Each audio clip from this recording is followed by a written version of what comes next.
கொஞ்ச நேரம் தனியா இருந்துட்டு வரலாம் அப்படின்னு சொல்லி சீஷர்களை கூட்டிக் கொண்டு ஒரு இடத்துக்கு படகுல ஏறி போறாரு.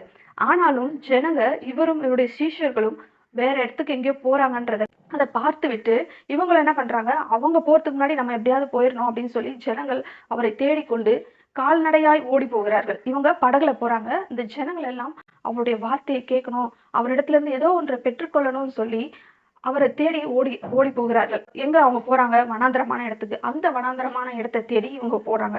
இயேசுவும் அவருடைய சீஷர்களும் அந்த இடத்துக்கு போய் சேருவதற்கு முன்பதாகவே ஜனங்கள் அங்க வந்து சேர்ந்துட்டாங்க. இப்போ கர்த்தர் அந்த இடத்துல வந்து இறங்கி பார்க்கும்போது அவ்வளவு ஜனம் அங்க சூழ்ந்து நிக்குது.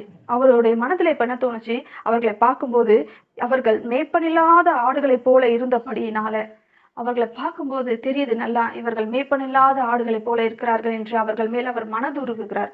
அவர் நம்மை பார்த்து மனதுருகுகிற தேவனாய் இருக்கிறார். மேய்ப்பனில்லாத ஆடுகள் அப்படின்னா என்ன? மேய்ப்பன் இருந்தா